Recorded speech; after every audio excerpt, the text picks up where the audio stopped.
Court की ओर देखते देखते देखते देखते कई पीढ़ियां गुजर गई। अब कोर्ट से विश्वास आज खत्म।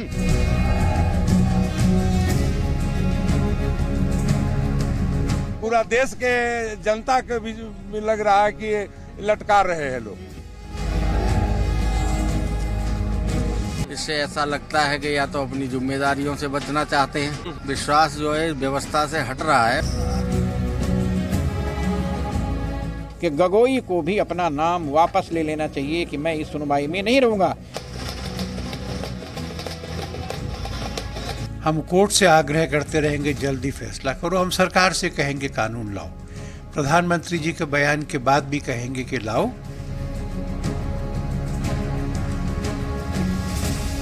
ऐसा लगता है कि इसको आगे भी टाला जाएगा ट्रांसलेशन के नाम पे।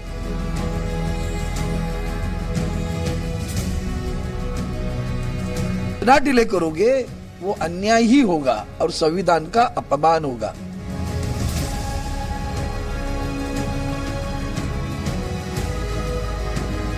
विश्वास कम हो रहा है। 1992 की घटना पुनः दोहराई जा सकती है।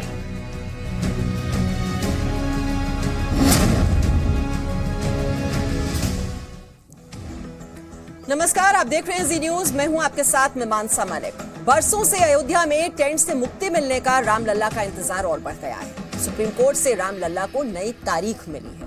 लंबे इंतजार के बाद ये आस लगी थी कि आज सुप्रीम कोर्ट का फैसला राम भक्तों को कुछ राहत पहुंचाएगा, लेकिन फैसले की जगह राम मंदिर पर फिर नई तारीख मिल गई। सुनवाई को 29 जनवरी तक के लिए टाल दिया गया है और अब ये सुनवाई नई बेंच करेगी। हालांकि कोर्ट के फैसले से अयोध्या से लेकर प्रयागराज तक संत थोड़ा मायूस हैं और अब वो सरकार को अल्टीमेटम देते दिख रहे हैं।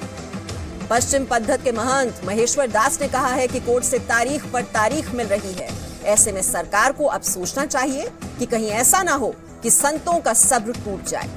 संतों ने कहा है कि सरकार चाहे अध्यादेश लाए या फिर कोई और रास्ता अपनाए, लेकिन राम मंदिर निर्माण होना चाहिए। संतों का यह भी कहना है कि राम मंदिर में देरी हुई तो 1992 फिर से दोहराया जा सकता है। हमने एक डायलॉग पहले पुराना बच्चों से सुना था कि तारीख पे तारीख। इसको हम एक ही शब्द में कह सकते हैं कि जो है उच्च न्यायालय, माननीय हमारे न्यायाधीश, उच्चतम न्यायालय के हमारे न्यायाधीश इतने गंभीर मुद्दे के प्रति उतना जितना संवेदनशील होना चाहिए उतना नहीं है, और ये दुर्भाग्य की बात है। अब कोई भी ऐसा विषय है जो जिस पर 1 साल बाद भी सुनवाई हो सकती है, उन विषयों के लिए तो आधी रात को न्यायालय खुल जाता है। लो इस देश के बहुसंख्यक समाज की आस्था और विश्वास का केंद्र है राम मंदिर। उसके प्रति तारीख पे तारीख वाला ये जो है, इससे ऐसा लगता है कि या तो अपनी जिम्मेदारियों से बचना चाहते हैं कि कोई और ही निर्णय कर ले, हम वहाँ तक ना जाएं, या कुछ न कुछ, या फिर बहुसंख्यक समाज की जो है आस्थाओं की उनके नजरों में कोई सम्मान नहीं है। और इस वक्त हमारे साथ केंद्रीय मंत्री रामविलास पासवान जी जुड़ गए हैं और उन्हीं से सबसे पहले हम बात कर लेते हैं। रामविलास पासवान जी, बहुत बहुत स्वागत है आपका जी न्यूज में। राम भक्त आज बहुत बेसब्री से इंतजार कर रहे थे कि सुप्रीम कोर्ट में अब रोज इस मामले पर सुनवाई होगी और राम मंदिर के निर्माण में कोई महत्वपूर्ण कदम उठा लिया जाएगा, लेकिन राम भक्तों का इंतजार तो और बढ़ गया। मिल गई एक और तारीख। उसमें हमने कुछ नहीं करना। वो सुप्रीम कोर्ट का मामला है, सुप्रीम कोर्ट के अंदर में जो सुप्रीम कोर्ट अपना कर रही है उसमें हमारा कोई उसमें कमेंट नहीं है। वो सुप्रीम कोर्ट का मामला है, कोर्ट का मामला है जी, कोर्ट का मामला है। लेकिन रामविलास पासवान जी, ये तो बीजेपी सरकार लगातार वादा करती रही है और राम भक्त इस इंतजार में थे कि सरकार कोई कदम उठाएगी। केंद्र में जब बीजेपी है, राज्य में बीजेपी है, तो ऐसे में जरूर राम मंदिर का निर्माण होगा, लेकिन कुछ होता हुआ दिखाई नहीं दे रहा है। और अब संत धमकी दे रहे हैं, अल्टीमेटम दे रहे हैं। लगता है रामविलास पासवान जी वहां से उठ गए हैं, कुछ टेक्निकल दिक्कत थी, शायद आवाज उन तक सही नहीं पहुंच पा रही है और हम कोशिश करेंगे कि उनसे फिर इस मसले पर हम बात करें। और इस वक्त हम रुक कर लेते हैं, हमारे सहयोगी विशाल पांडे इस वक्त अयोध्या से हमारे साथ जुड़े हुए हैं। विशाल, वहां पर संत तो बहुत ही ज्यादा नाराज दिखाई दे रहे हैं। अब तो खुलेआम ये धमकी दी जा रही है, अल्टीमेटम दिया जा रहा है कि सरकार कुछ करे, या तो अध्यादेश लेकर आए या फिर कोई और रास्ता अपनाए, लेकिन राम मंदिर का निर्माण होना चाहिए। लेकिन अदालत से होता हुआ तो ये अभी दिखाई दे नहीं रहा, चुनावों से पहले कम से कम। बिल्कुल मीमांसा, सुबह से ही लगातार साधु संतों से हम बातचीत कर रहे हैं, उनके साथ बैठ रहे हैं और उनकी सिर्फ और सिर्फ एक ही मांग है कि आखिरकार अब नहीं तो राम मंदिर कब बनेगा। बार बार तारीख पे तारीख कोर्ट से मिल रही है। सरकार राम मंदिर के मसले पर अपने आप कुछ नहीं करना चाह रही है। 4.5 साल बीत गए हैं। सबसे ज्यादा आक्रोश साधु संतों के बीच इसी को लेकर है। हमारे साथ यहाँ पर हनुमानगढ़ी के महंत हैं, इसके अलावा महंत MB दास जी भी हमारे साथ हैं। राजू दास जी, क्या लगता है आखिरकार अब साधु संत क्या करेंगे, आगे का प्लान क्या होगा, राम मंदिर कैसे बनेगा अयोध्या में? देखिए, अगर राजनेता लोग अपनी राजनीति करना बंद कर दें, वो कोई अपने मैनिफेस्टो में रखा है, कोई दबाकर, कोई मतलब राजनीति करना शुद्ध रूप से बंद हो जाए, साधु के ऊपर दे दिया जाए कि साधु आपस में बैठकर या तो बात करके साधु सुलझा ले तो तुरंत सुलझ जाएगा, नंबर 1। नंबर 2, या तो फिर राजनीतिक पार्टी की जो शीर्ष स्तर पे लोग बैठे हैं, जो शासन सत्ता में हैं, वो हस्तक्षेप करें तो हो सकता है, या तो हम लोग आश्रित हैं कोर्ट के ऊपर। लेकिन कोर्ट से समस्या मुझको यह हो गया कि तारीख पर तारीख, तारीख पर तारीख, तारीख पर तारीख, कब तक तारीख पे तारीख झेलता रहेगा राम जी?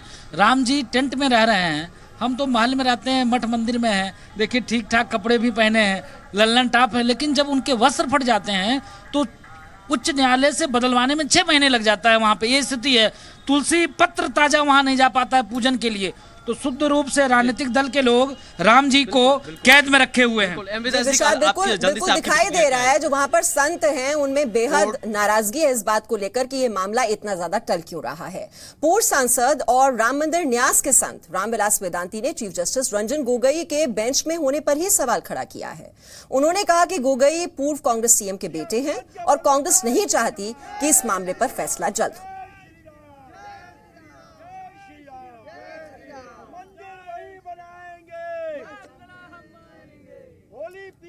और सुप्रीम कोर्ट ने, हम आपको बता दें, जैसे ही सुनवाई की नई तारीख का ऐलान किया, साधु संतों के साथ साथ आम लोगों में भी गुस्सा देखने को मिला। आम लोगों ने भी सड़क पर सुनवाई एक बार फिर से टलने पर गुस्से का इजहार किया है। सुप्रीम कोर्ट के बाहर लोगों ने प्रदर्शन किया। प्रयागराज और अयोध्या में साधु संतों ने कोर्ट के फैसले पर नाराजगी जताई। साधु संतों ने सरकार को चेतावनी दी कि उनके सब्र का इम्तिहान अब सरकार न ले। आज यहाँ जहाँ भगवान पैदा हुए हैं, भगवान टाट में हैं, हम सब लोग कोर्ट की ओर देखते देखते देखते देखते कई पीढ़ियां गुजर गई। अब कोर्ट से विश्वास आज खत्म। अब बहुसंख्यक समाज का धैर्य खत्म हो गया है। अब हम लोग अन्याय तो नहीं करेंगे, लेकिन भगवान से प्रार्थना करेंगे कि राजनीतिक पार्टियों की भी सद्बुद्धि आए, न्यायाधीशों को भी सद्बुद्धि आए। आज की राजनीति हमारे यहाँ दिशाहीन हो गई है। लेकिन विश्वास कम हो रहा है और ये विश्वास कम होना ठीक नहीं है, क्योंकि विश्वास कम फलदायकम। और अगर ऐसे तारीख पर तारीख बढ़ता जाएगा तो एक समय ऐसा आएगा कि हिंदू समाज विवश हो जाएगा। 1992 की घटना पुनः दोहराई जा सकती है और इसलिए सुप्रीम कोर्ट को चाहिए कि जल्द से जल्द कोई निर्णय करे। इसमें तो ऐसा लग रहा कि राजनीतिक पार्टियां राजनीति करें वो ठीक है, लेकिन अब सुप्रीम कोर्ट इस तरह का काम करेगा तो फिर उचित नहीं है। और अब ये समझिए कि आज सुबह 10:30 बजे जब सुप्रीम कोर्ट की 5 जजों की संवैधानिक बेंच अयोध्या केस की सुनवाई के लिए बैठी तो हुआ क्या, आपको बता दें। सबसे पहले मुस्लिम पक्ष के वकील राजीव धवन ने कोर्ट में कहा, माफ कीजिए, जस्टिस यूयू ललित के इस मामले के बेंच में होने पर मुझे ऐतराज है। 1994 के कल्याण सिंह के मामले में जस्टिस ललित वकील थे। इसके बाद CJI जस्टिस रंजन गोगोई ने कहा कि माफी की बात क्यों, आप तो तथ्य सामने रख रहे हैं। इस पर जस्टिस यूयू ललित ने कहा कि मैं खुद को इस बेंच से अलग करने का प्रस्ताव रखता हूं। CJI जस्टिस रंजन गोगोई ने कहा कि हम आपस में सलाह मशविरा कर लेते हैं।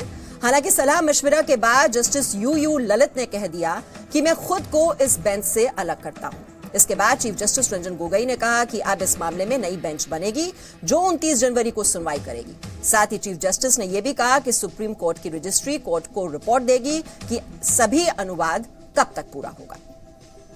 और यहाँ पर हमारे साथ मेहमान भी मौजूद हैं। हमारे साथ इस्लामिक स्कॉलर हाजी खान साहब यहाँ पर मौजूद हैं, साथ ही साथ हिंदू धर्मगुरु आचार्य विक्रमादित्य भी हमारे साथ हैं। आचार्य विक्रमादित्य, राम भक्तों को तो राहत का इंतजार था, लेकिन ये तो मिल गई एक और नई तारीख। यही विडंबना है। हम पिछले कितने सालों से 500 साल हो गए इंतजार करते करते, अब कितनी इंतजार और करने का प्रयास करें। और पूरे देश में जो माहौल बन रहा है वो बहुत खतरनाक है। एक तरह से समझना चाहिए कि जिस प्रकार से न्यायपालिका के संबंध में, सरकार के संबंध में लोगों के जो विज्ञप्ति आ रहे हैं, जो लोगों के आक्षेप आ रहे हैं, वो एक नए आंदोलन की तरफ इस देश को ले जाने का प्रयास कर रहे हैं। हमें बहुत सावधानी के साथ, इस देश के कर्णधारों को बहुत बुद्धिमानी के साथ इस बात को सोचना चाहिए कि पिछले आजादी के आज इतने वर्ष हो चुके और इस बाबरी विध्वंस को, यानी जब राम मंदिर को जब बाबर के लोगों ने विध्वंस किया, उसको 500 साल हुए चाहते हैं और उसके बाद भी आज हम न्याय प्रक्रिया का इंतजार कर रहे हैं। और न्यायपालिका जिस प्रकार से डिले कर रही है, या मैं कहूंगा विभिन्न पार्टियों की तरफ से, विभिन्न राजनीतिक दलों की तरफ से इसको डिले करने का प्रयास किया जा रहा है, तो उस पर एक प्रश्न चिन्ह लगाता है कि इनकी मंशा क्या है। जिस प्रकार से राजीव धवन किस राजनीतिक दल से संबंध रखते हैं ये हम सबको पता है, और उसके बाद भी जिस प्रकार से पहले आक्षेप नहीं लगा सकते थे, अगर न्याय के जज के ऊपर भी हम आक्षेप इस प्रकार से लगाते हैं तो ये बहुत बड़ी विडंबना है। इसे कल देखें, कल कैसा प्रश्न उठा दिया गया मुसलमान पक्ष की तरफ से, मुस्लिम पक्ष की तरफ से, कि वहां पर कैसे इनमें कोई मुस्लिम जज क्यों नहीं है। हम न्यायपालिका पे, संविधान पे विश्वास नहीं कर रहे हैं। ये डिलेइंग टैक्टिक्स क्यों अपनाए जा रहे हैं, मामले को टालने की कोशिश की जा रही है। अब ये जो कॉन्स्टिट्यूशन बेंच बनी, 3 दिन पहले जजेस कौन इसमें शामिल होंगे ऐलान हो गया था, अब इसमें ये अड़चन पैदा कर दी गई कि ये क्यों है यहाँ पर।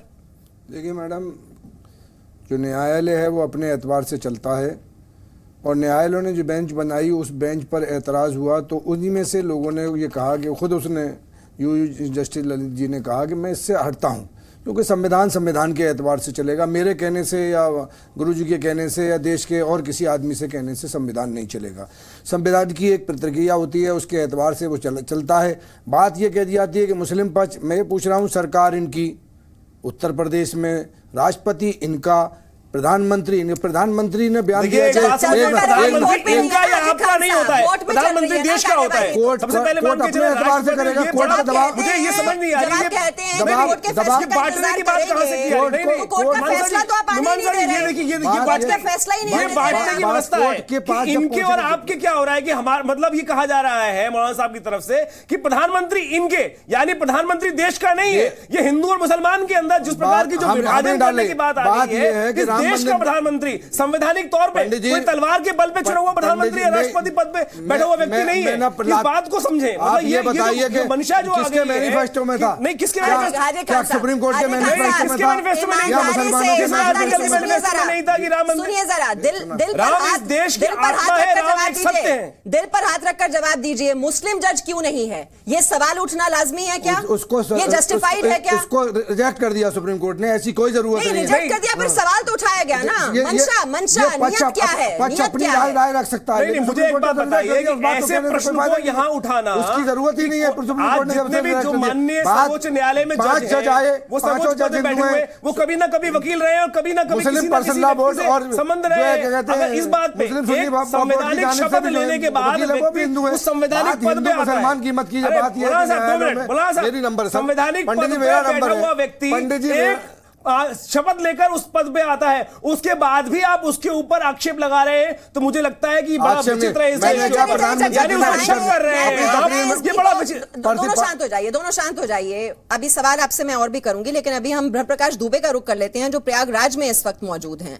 ब्रह्म प्रकाश, अब यहां पर आज ये माना जा रहा था कि रोज सुनवाई का फैसला सुप्रीम कोर्ट सुना देगी और अब जल्द से जल्द अब जो है अंजाम तक पहुंच जाएगा ये मामला और पता चल जाएगा लोगों को कि राम मंदिर का निर्माण कब कैसे होगा। शेड्यूल का इंतजार किया जा रहा था, लेकिन ये तो एक और तारीख और जो टल गया है ये मामला। वहां पर प्रयागराज में आप इस वक्त मौजूद हैं, लोग कितने ज्यादा मायूस हैं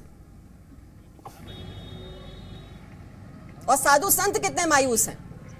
देखिए मीमांसा, मुझे आपका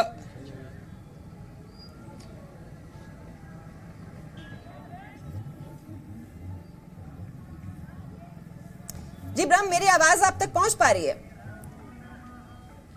जी जी जी मीमांसा, मैं आपका सवाल तो नहीं सुन पाया, आवाज कट के आ रही थी, लेकिन मेरे साथ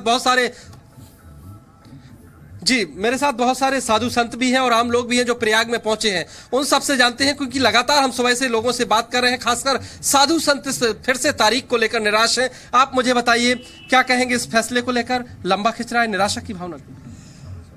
ये बड़ी विडंबना की बात है।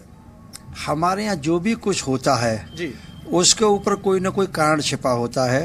अब ये जो कह रहे हैं कि हमने एक जज को जो बेंच से निकाला है उसका कारण बता रहे हैं कि ये पहले कल्याण सिंह जी के वकील रहे हैं।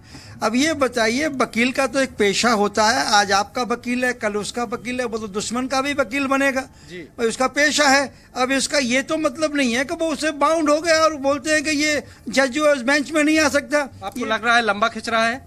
ये गुमराह करने की बात है, ये फैसला करना ही नहीं चाहते और इनसे फैसला मुझे लगता है होगा भी नहीं। आज इतने बरस हो गए, आज तक कुछ नहीं हुआ, हमारी इंतहा हो चुकी है, हमारा धैर्य जवाब दे गया है। हम तो इंतजार कर रहे हैं हमारा कुंभ का मेला पूरा हो जाए और शिवरात्रि पे हम लोग, हमारा जो कार्यक्रम रहता है काशी बनारस हम जाएंगे, उस कार्यक्रम को करने के बाद में हमारे तो ये प्रण कर लिया है कि होली पीछे जलाएंगे, मंदिर की शुरुआत पहले कर जाएंगे, मंदिर का निर्माण पहले होगा। बड़ा अखाड़ा से है महात्मा जी, और मैं आपको बता दूं आम जनता भी है जो आई हुई है प्रयाग में। मीमांसा जी, उनसे भी पूछते हैं। आप मुझे बताइए, कोर्ट में फिर अगली तारीख मिली है 29 जनवरी, क्या कहेंगे? फैसला तो हो नहीं पा रहा है। देखिए, फैसला तो बार बार ये लोग यही बातें रख रहे हैं, फैसला हमको चाहिए जी। हमारा तो एक ही मुद्दा है, पहले मंदिर फिर सरकार जी। अगर मंदिर नहीं बनती है तो अपने वोट का बहिष्कार कर देंगे जी। किसी भी पार्टी, क्योंकि इस देश में कोई भी ऐसी पार्टी मुझे नहीं दिख रही है जो मंदिर बनवा सके जी। आपका क्या कहना है? ये सही कह रहे हैं, मंदिर जो बार बार ये आगे बढ़ा रहे हैं, तारीख आगे नहीं बढ़ना चाहिए, इसको तुरंत निर्णय कर देना चाहिए। लेकिन तारीख तो अभी तो बढ़ ही रही है, बढ़ा रहे, बार बार बढ़ा रहे जी। ये लोग पता नहीं क्या चाहते हैं विरोध में जी। वो तो अदालत है, बार बार तारीख बढ़ रही है। आपको क्या लगता है, लंबा खिंच रहा है राम मंदिर का? मंदिर बनना चाहिए जी जी। आप आगे आइए, बताइए आपकी क्या राय है जिस तरह से बार बार तारीख पर तारीख लग रही है कोर्ट में? मंदिर बनना चाहिए। तो मीमांसा, ये प्रयाग से आम लोग भी यहाँ पर मौजूद हैं और देश के कोने कोने से आए हैं, साधु महंत, तमाम लोगों की यही राय है। और साधु तो बेहद गुस्से में है, आज कह रहे हैं कि बहुत लंबा खिंच रहा है और उनके सब्र का बांध टूट रहा है। बिल्कुल, मामला बहुत ज्यादा टलता जा रहा है और इसकी वजह से नाराजगी भी है और मायूसी भी लोगों में दिखाई दे रही है, और खासतौर पर साधु संतों में। आचार्य विक्रमादित्य, राजीव धवन ने सवाल उठाए जस्टिस ललित पर, उन्होंने खुद को अलग कर लिया इस मामले से। वहीं रामविलास वेदांती भी कह रहे हैं अब कि रंजन गोगोई नहीं होने चाहिए। अब ये आप सवाल कब तक उठाते रहेंगे? ये दोनों पक्षों की ओर से सवाल उठाए जा रहे हैं। देखिए, रामविलास न्याय प्रक्रिया में भरोसा है कि नहीं है? बिल्कुल न्याय प्रक्रिया में भरोसा है, परंतु वेदांती जी ने कब ये बात बोली? वेदांती जी ने तब ये बात बोली कि उन्होंने कहा इस प्रकार तो हम तरुण गोगोई पर भी प्रश्न उठा सकते हैं। उन्होंने ये नहीं कहा कि हटा देना चाहिए या कुछ कर देना चाहिए, उन्होंने कहा इस प्रकार तो। यानी एक बार बताइए कि हम संविधान के अंदर विश्वास करके, पूरी तरह से न्यायिक प्रक्रिया पर विश्वास कर, परंतु जो डिलेइंग टैक्टिक्स जो की जा रही है इन प्रकार से, केन प्रकार कि किसी प्रकार भी डिले हो जाए, कुछ जवाब दे ही ना पाए हर बार। मुझे बताइए एक बात, कल किसी ने और भी कोई लगा सकते हैं, अगर कोई मुस्लिम पक्ष जैसे खड़ा हो गया परसों की तारीख में और उन्होंने कह दिया कि नहीं कोई मुस्लिम वजह होना चाहिए, कि ओबीसी को बिठाएंगे वहां ले जाकर या इमाम साहब को बिठाएंगे? आप मुझे बताइए ना, किसको बिठाना चाहते हैं वहां पर? मुस्लिम पक्ष के बड़े एक बयान चला था टीवी के ऊपर कि नहीं इसमें मुस्लिम जज होना चाहिए। एक कॉन्स्टिट्यूशन बेंच के लिए एक योग्यता होती है और योग्यता के अनुसार से चीफ जस्टिस साहब ने वो योग्यता के अनुसार से उन जजेस को चुना और उसको कॉन्स्टिट्यूशन बेंच बना ली। आपके पास अधिकार नहीं है, विश्व में किसी के पास अधिकार नहीं है कि जाकर बैठे और जाके हम अपना जज सुने। आर्बिट्रेशन करने के लिए सरकार ने कहा था, आर्बिट्रेशन के लिए कोई तैयार ही नहीं हुआ। उस बात में जाकर तब भागे कौन? आर्बिट्रेशन के नाम पर 1990 के अंदर आर्बिट्रेशन करने का प्रयास किया गया, मध्यस्थता करने गई, जस्टिस खेर ने कहा कि मैं मध्यस्थता कर देता हूं, तब कोई नहीं आया। अब यह प्रयास करा जा रहा है कि जज भी हमारी पसंद के हो। ये बताइए ना, जज भी आपकी पसंद के अनुसार से करने का प्रयास कर रहे हैं। इमाम साहब को बिठा देते हैं, इमाम बुखारी साहब को वहां पर, ओबीसी को बिठा देते हैं। जवाब ले लेते हैं हाजी खान साहब। अब ये पक्षकार तय करेंगे कि जजेस कौन होंगे। देखिए, मसला दो समुदाय का है, इसलिए उन्होंने रखा और उसने सुप्रीम कोर्ट ने रिजेक्ट कर दिया। हम पर उस पर कोई बात करने की जरूरत नहीं, ये कहते रहे या नहीं कहते रहे, हमारा उसमें कुछ लेना। हम इस भारतीय संविधान में आस्था रखते हैं। 1947 से लेकर आज तक 70 साल में परसंडा बोर्ड ने और सुन्नी वक्फ बोर्ड ने कभी भी एक बार ये नहीं कहा कि अगर सुप्रीम कोर्ट कोई फैसला दे देगा तो हम उसके विरोध में जाएंगे। लेकिन ये पंडित जी और इनके जो समर्थक हैं वो विरोध करते हैं। किस बात का विरोध करते हैं? कैसे कहते हैं? मतलब विरोध करने का प्रयास? राम हमारे साथ है, आपका हमारी आपका क्या जुड़ा हुआ? पंडित जी आपकी बारी में नहीं बोला मैं, आप जबरदस्ती की बात बात कर रहे हैं, आपका कोई मुद्दा नहीं है वहां पर, ना तो हमारे पास आर्गुमेंट है, हमारे पास सब चीजें हम इसलिए आस्था रखते हैं सुप्रीम कोर्ट में, ना कोई भी व्यक्ति आपकी आस्था रखते हैं। बाबरी मस्जिद, ना बाबर कभी वहां गया, ना बाबर का कोई संबंध नहीं, उसके बाद भी आप लोगों ने खामखा एक व्यवस्था बना रखी है, हमने नहीं बनाया, रेगुलर पूजा हो रखी है, 1528 से लेकर पंडित जी एक बात सुनिए, उसके बाद भी 1528 से लेकर 1885 तक कोई भी मस्जिद नहीं की गई। तुलसीदास से बड़े जानकार नहीं है आप, तुलसीदास आपकी उम्र इस वक्त मुझे तुलसीदास का कोटेशन बता दीजिए, आपकी मुझे बताइए, एक मिनट मुझे तुलसीदास का आपसे बड़े विद्वान थे, 50 साल मौलाना साहब आपकी उम्र दिखाई देती है, आपसे बड़े थे विद्वान तुलसीदास, एक बार बता दीजिए, आप एक बार बाबरी मस्जिद गए हो। शांत हाजी खान साहब, आप बोलते हैं ना कि आपको मंजूर होगा सुप्रीम कोर्ट जो भी फैसला सुनाता है। बिल्कुल मंजूर है। जब आपको जजेस ही मंजूर नहीं है तो आप सुप्रीम कोर्ट के फैसले को कैसे मंजूर करेंगे? आपका पक्षकार बोल रहा है ना, सवाल उठा रहा है, हमारे पक्ष ने एक राय रखी कि 5 जजों में एक मुस्लिम होना चाहिए, तो उसमें कोई देश के दर्शक इस वक्त इस कार्यक्रम को देख रहे हैं, वो कैसे भरोसा करें कि आप सुप्रीम कोर्ट के फैसले को मान लेंगे? 100% मानेंगे, बार एक दो नहीं बार मामले को टालने की कोशिश, सवाल उठाने की कोशिश। एक मिनट मैडम, इसमें 500 कुछ एक्ट हैं, 85 गवाह हैं, 14,000 से बड़े पेज हैं, इसमें अरबी, फारसी, संस्कृत, कितने साल हो गए हैं उसका ट्रांसलेशन करना आसान काम नहीं है। और आप बताइए इस देश के मुसलमान को क्या दिक्कत है? सुप्रीम कोर्ट में उनको विश्वास नहीं है, हमें सुप्रीम कोर्ट में उनको विश्वास नहीं है, कोर्ट में उनको विश्वास नहीं है, संविधान में उनको विश्वास नहीं है, मुझे बताइए पोलियो ड्रॉप्स पे उनको विश्वास नहीं है इस देश में, मुझे बताइए आप सब चीजों में आपको विश्वास नहीं है, आप ऐसी बातों पर जाते हैं। इस देश के अंदर आप लोगों ने जो मजाक बना रखा है, देश के पूरा विश्व देख रहा है, किस प्रकार से बात मुझे बताइए, क्या करना चाह रहे हैं आप देश के अंदर? ना तो ईवीएम पे विश्वास, ना मुझे बताइए पोलियो ड्रॉप पे विश्वास, ना राम पे विश्वास, ना संविधान पे विश्वास, ना कोर्ट पे विश्वास, किस पर विश्वास करोगे? मुझे बताइए ना, आप लोग अपने ऊपर विश्वास नहीं कर रहे, आप लोग शिया सुन्नी पर लड़ रहे हो, आपके शिया संप्रदाय के लोग आ जाते हैं, कह देते हैं कि नहीं मुझे कोई इत्तेफाक नहीं, सुप्रीम कोर्ट के आदेश को नहीं माना जा रहा है, सुप्रीम कोर्ट के आदेश को नहीं माना जा रहा है, आप बैठे हुए आपने विश्वास करने का प्रयास शांत हो जाइए कि अगर न्याय में देरी हो रही है तो उसे अन्यायी ही कहा जाता है और ये विडंबना ही कहा जाएगा ऐसे कि तारीखों के चक्रव्यूह में लगातार फंसा हुआ है राम मंदिर। और एक बार फिर से हमें इंतजार करना होगा 29 तारीख का, 29 जनवरी को, जब इस मामले पर फिर सुनवाई होगी, नई बेंच का गठन होगा।